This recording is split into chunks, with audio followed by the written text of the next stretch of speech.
especially when the female ghosts gets inside your body. देखो बॉलीवुड के दिन वैसे भी अच्छे नहीं चल रहे हैं और ना ही चल रही हैं उनकी फिल्में। कभी खराब फिल्में, कभी नेपोटिज्म, तो कभी मूवी माफिया।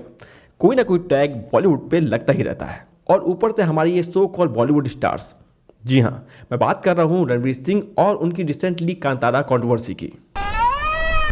हेलो साथियों, स्वागत है आपका टॉक टेस्ट पर। So let's talk. तो भाई बात ऐसी है कि गोवा में इंडियन इंटरनेशनल फिल्म फेस्टिवल की क्लोजिंग सेरेमनी में हमारे बॉलीवुड के स्टार रणवीर सिंह और कांतारा फेम ऋषभ शेट्टी दोनों ही आए हुए थे। Round of applause for Rishabh's performance in Kantara 2. Absolutely. Big fan, sir. और एज यूजुअल हमारे रणवीर सिंह ने अपनी क्लोजिंग स्पीच में बड़े ही एनर्जेटिक अंदाज लेकिन बड़ी ही पुअर कॉमिक टाइमिंग के साथ अपनी स्पीच दी, जिस स्पीच में उन्होंने कांतारा और ऋषभ शेट्टी दोनों की जमकर तारीफ की। लेकिन जैसा कि हमारे रणवीर सिंह भैया से हमेशा ये एक्सपेक्टेड रहता है कि वो कोई ना कोई बेवकूफ़ी करेंगे ही करेंगे, और यहाँ भी उन्होंने वही किया। रणवीर सिंह ने यहाँ कांतारा के आइकॉनिक सीन की बड़े ही बेहुदा और बेढंगी तरीके से मिमिक्री की और यहाँ पर फिल्म में दिखाई जाने वाली माँ चामुंडा देवी को उन्होंने फीमेल घोस्ट तक बता दिया। Especially when the female ghosts gets inside your body. भाई ये बंदा एग्जाम्पल सेट करता है कि कोई कितना ही गधा हो सकता है। पहली बात, अगर आपने ये फिल्म देखी है तो आपको ये पता होना चाहिए कि फिल्म अपने कल्चर और रिलीजियस बिलीफ को प्रेजेंट करती है और इस फिल्म के साथ बहुत से लोगों की आस्थाएं जुड़ी हुई हैं। इस फिल्म में हमारे देव पंजरी देवा, गुलिका देवा, माँ चामुंडा देवी को दिखाया गया है, ना कि किसी फीमेल घोस्ट को। और दूसरी बात, भाई रणवीर ये कोई हॉरर मूवी नहीं है। तो कूल बनने के चक्कर में रणवीर ने जो घटिया हरकत की वो सच में बहुत ही ज़्यादा एम्बैरसिंग थी। लेकिन इस पूरे सिचुएशन को ऋषभ शेट्टी ने बहुत ही ज़्यादा ग्रेसफुली तरीके से हैंडल किया और यहाँ बड़ी ही पोलाइटली तरीके से रणवीर सिंह को मना किया कि प्लीज़ ऐसे जेस्चर ना करें।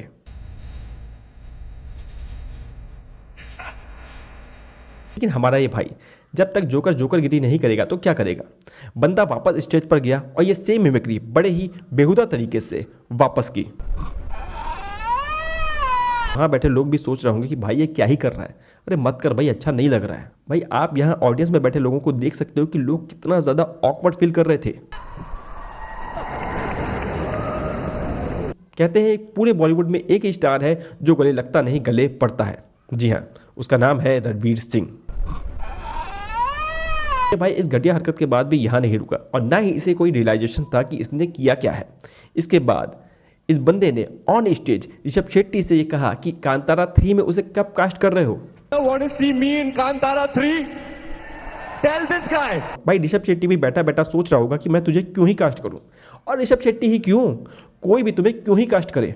भाई एक तो तुम्हारे नखरे खत्म नहीं होते, फिर एक फिल्म में तुम्हें 10 वैटी वैन लगती हैं, फिर तुम्हारा मेकअप, तुम्हारे डिजाइनर कपड़े, तुम्हारा जिम, तुम्हारे चड्डी बनैन, यहाँ तक दांतों में घिसने वाला मंजन भी प्रोड्यूसर स्पॉन्सर होता है। भाई जब सारा पैसा तुम्हारे अंदर घुस जाएगा तो प्रोड्यूसर का घंटा फिल्म बनाएगा। और यही वजह है कि ब्रह्म राक्षस जैसी मूवी से रणवीर सिंह को बाहर का रास्ता दिखा दिया गया और उनकी वाइफ दीपिका पादुकोणे को भी उनकी बेवजह की डिमांड की वजह से कल्कि 2 से भी बाहर निकाल दिया गया है। और देखो वैसे भी सो कॉल बॉलीवुड स्टार्स की बहुत ज़्यादा वैल्यू है नहीं साउथ सिनेमा में और ना ही उनकी कोई फ़ैन फॉलोइंग है।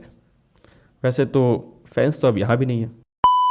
तो रणवीर सिंह जैसे स्टार को समझना चाहिए कि इतने बड़े मंच से वो पूरे बॉलीवुड को रिप्रेजेंट करते हैं और उनकी एक घटिया हरकत पूरे बॉलीवुड की इमेज खराब करती है।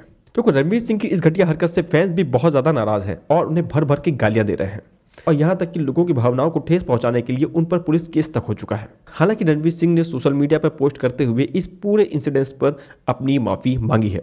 देखो सच तो यह है कि वेस्टर्न कल्चर और कूल बनने के चक्कर में ये सो कॉल बॉलीवुड स्टार इतना आगे निकल चुके हैं कि इनका अपनी ऑडियंस के साथ कनेक्शन पूरी तरीके से खत्म हो चुका है। ऊपर से रणवीर सिंह जैसे स्टार्स की ये बेहुदा हरकतें बॉलीवुड फैंस को बहुत ज़्यादा दुखी करती है और इसीलिए फैंस अब साउथ सिनेमा की ओर रुख कर रहे हैं और यही वजह है कि हिंदी बेल्ट में भी साउथ मूवीज को और साउथ के एक्टर्स को इतना ज़्यादा पसंद किया जा रहा है। तो खैर ये बात थी रणवीर सिंह और कांतारा कंट्रोवर्सी के बारे में।